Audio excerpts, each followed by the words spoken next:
HarperCollins presents I Killed the King by Andrea Hanna and Rebecca Mix. Read by Dan Bittner.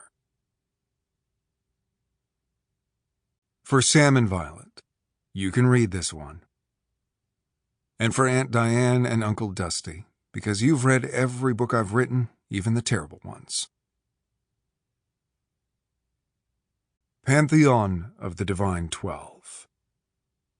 The builder and the lover, the huntress, the dreamer, the gardener, the historian, the sage, the arbiter, the mystic, the shifter, the courier, the weaver, and removed from record.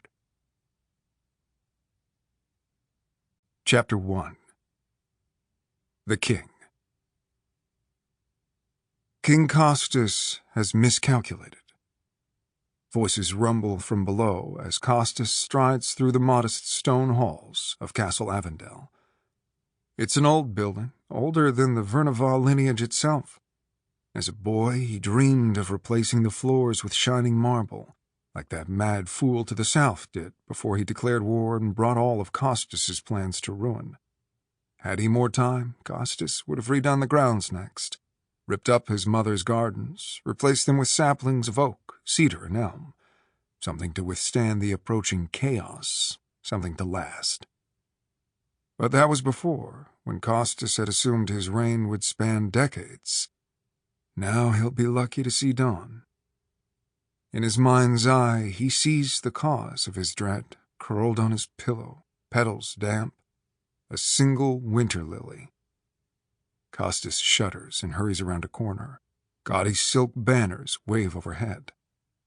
Green and red, representing Avendell and Istellia's patron gods, twined together in a unity braid, celebrating an end to their devastating 10-year war. The treaty signing is scheduled for dawn, and it's the whole point of this ball Costis can't afford. Invite merchants, noblemen, and diplomats to witness before every dead and sleeping god that Avendell and Istellia have finally, impossibly, agreed to peace.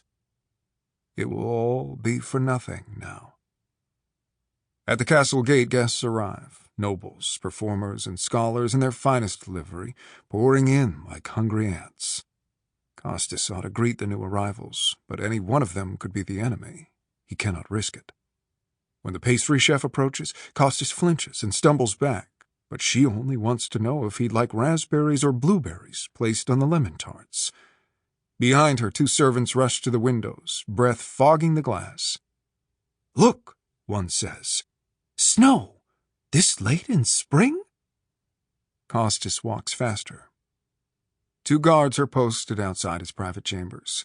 They snap to attention, and Costis hesitates, comparing their faces to the scrawny orphans he plucked from poverty 10 years back.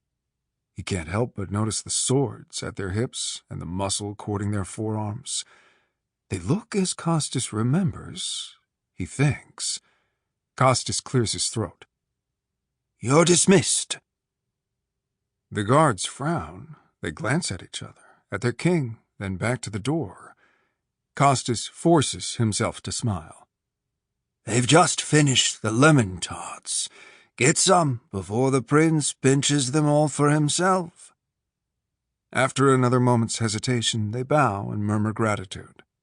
Costis steps aside, turning so they cannot access his unprotected back. He waits as the thuds of their boots fade. No danger from the guards, then. Costis places his palm on the goldenrod handle. He knew this day would come. His job now is to buy what time he can, for his country and for his son. He opens the door. 5 young faces turn toward him. Costis examines them. There's the Evercraft healer, with his tired face, haunting eyes, and single black bead gleaming on the golden chain hanging from his neck. Next to him is the Istellian princess, her dark hair braided into a crown and studded with rubies, hiding her displeasure with a polite bow of her head. It's not the princess he wanted, but she'll have to do. The third guest, though, that's not the beast tamer he sent for. Her scar is familiar, a sinuous, twisting white cord that winds down her neck. Irritation pricks him. Why didn't Gaspar warn him?